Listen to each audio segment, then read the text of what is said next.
Du football, donc, je vous le disais, toujours pas de décision officielle de la part de la Fédération française de football sur un possible repêchage pour l'USBCO, mais il y a tout de même de grandes chances pour revoir l'USBCO en National 1 l'année prochaine. Alors, première question, Éric Chelle, vous avez signé récemment du côté de Boulogne-sur-Mer. Comment vous préparez cette saison prochaine? Bah écoutez, oui, euh, j'ai signé à Boulogne-sur-Mer avec beaucoup d'envie, beaucoup de passion. Aujourd'hui, c'est vrai qu'on est un petit peu pendu à cette décision de la fédération, mais bon, on est quand même relativement confiant. Ça veut dire que vous avez Voilà, toujours donc, pas préparé un recrutement ou vous avez quand même quelques pistes, quelques joueurs et peut-être même des signatures? bah écoutez, ouais, on y travaille, hein, on travaille sur le recrutement. Maintenant, c'est vrai que c'est un petit peu difficile parce que les joueurs ciblés se posent des questions. Voilà. Après, on a quand même réussi à conserver une colonne vertébrale, on va dire. Qui sont les joueurs qui sont toujours sous contrat cette année avec l'USBCO? Bah écoutez, ce sera une surprise, vous verrez, le club communiquera. Aucun nom. Vous avez aucun nom à nous communiquer, c'est que la situation est un Bon, petit peu délicate? non, non, c'est parce que c'est signé et puis je pense que c'est pas à moi de l'annoncer. Moi aujourd'hui, je suis entraîneur, je prépare ma saison avec un projet de jeu, un état d'esprit et c'est le club qui communiquera sur les joueurs qui ont signé. Mais je peux vous C'est quoi annoncer, l'état par d'esprit exemple, que vous voulez donner alors à cette équipe rouge et noire pour la saison 2021-2022? ben, un état d'esprit qui va être rouge et noir, c'est-à-dire ben, qui va être basé sur le mouvement, sur l'intensité, sur l'agressivité, sur des valeurs. Voilà, c'est un état d'esprit que moi j'ai appris quand j'ai commencé à jouer dans le Nord. Donc, je veux le mettre en place à Boulogne. Est-ce qu'on va plus voir des joueurs d'expérience l'année prochaine à la Libération ou il faut, crise sanitaire oblige, plus miser sur des prêts de jeunes joueurs d'équipes professionnelles? Ouais, on va essayer de faire un petit peu des deux. Des joueurs qui sont rodés au National 1 avec des jeunes prometteurs.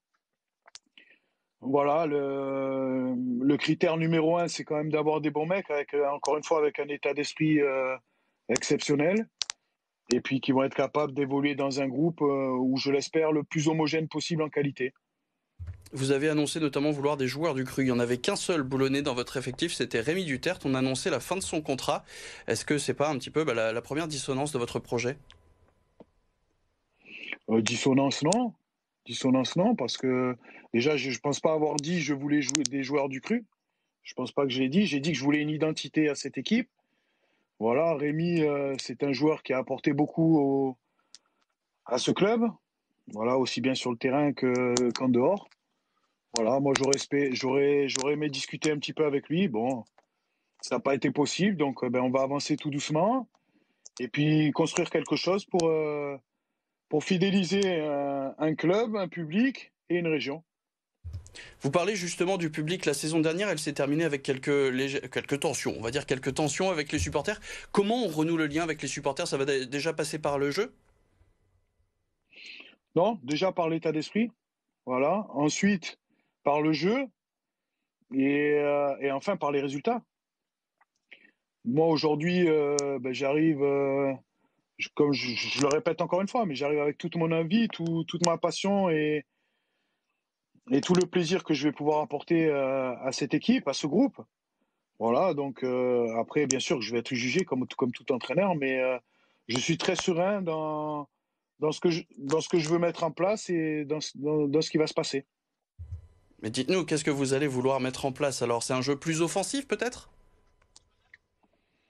Non, ça va être un jeu beaucoup. Je vais essayer d'avoir un jeu plus réaliste qui va être basé encore une fois sur le mouvement et sur l'intensité. Donc après, vous verrez. Je vais pas vous faire tout de suite un cours, hein, parce qu'en 5 minutes, ça va être compliqué. Maintenant, si vous me donnez 1 heure ou deux, je vous fais un PowerPoint et je vous expliquerai plus en détail les possibilités de jeu.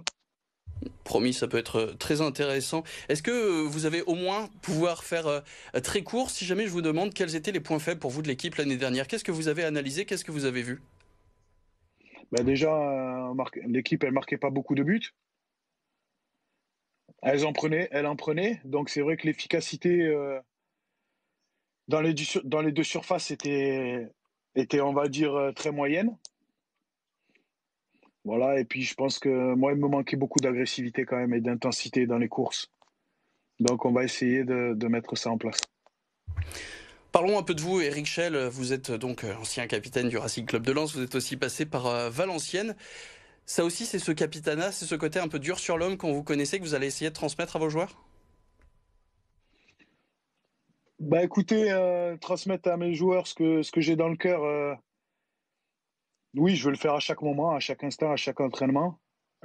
Voilà, moi j'étais un joueur de devoir, j'avais des responsabilités en tant que capitaine.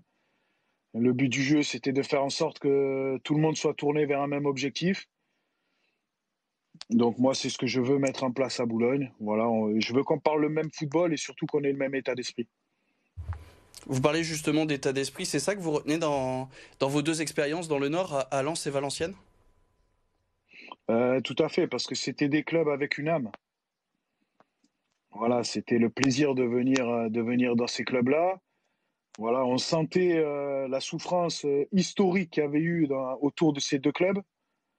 Et on se devait, dans un premier temps, et ensuite on était habité de toujours vouloir avoir cette revanche.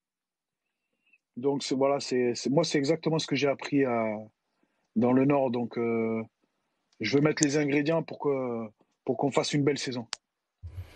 Et parlons un peu de vos anciens clubs, du coup. Quand on voit Lens qui a quasiment accroché l'Europe alors qu'ils étaient tout juste promus en Ligue 1, je pense que ça, c'est une saison que vous avez dû suivre avec plaisir. Bah oui, hein, c'était une très belle saison. Après, je veux dire, il n'y a pas de secret, hein. Un bon coach, avec un bon staff, avec une dynamique dans un club positive qui est très intéressante. Un projet de jeu basé sur le mouvement, sur l'intensité et sur de l'agressivité. Et bien sûr, sur une qualité technique qui se voyait à chaque match. Je veux dire, après, il n'y a pas de secret. Lens, c'est mérité, hein, la saison qu'ils font. Et le fait que Lille soit champion de Ligue 1, pour vous, qu'est-ce qu'on dit? On dit que c'est une bonne nouvelle tant de même? Ah, on dit que la région est aujourd'hui la région numéro une au niveau du football en France. Hein. Parce que Lille aussi, très grosse saison avec beaucoup d'efficacité dans les deux surfaces. Bien sûr, un staff technique qui est peut-être le meilleur en France, avec un coach qui est peut-être le meilleur en France, sûrement même. Voilà, avec des joueurs de qualité qui étaient au bon endroit, au bon moment, qui étaient, euh, qui étaient très efficaces et avec un état d'esprit aussi. Hein, je veux dire, Le monde vraiment professionnel, ça belle vous donne saison de envie? ces C'est deux un équipes. objectif peut-être pour l'USBCO? Ah, c'est un objectif pour l'USBCO, tout à fait. Moi, c'est un objectif pour le club, mais c'est aussi un objectif personnel. Ce serait un rêve pour vous d'accéder à la Ligue 2 à la tête d'un club de la région en plus? Ah oui, bien sûr que c'est un rêve. Mais je suis encore plus ambitieux que ça. C'est-à-dire, vous allez remporter la Ligue des Champions avec Boulogne peut-être?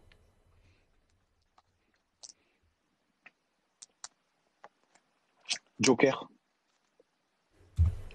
Sait-on jamais, peut-être qu'on pourrait vous voir rester en tout cas de longues années à la tête de Non, l'USBCO, on vous le souhaite. non, non. L'idée, c'est de gagner le plus de matchs possible avec Boulogne.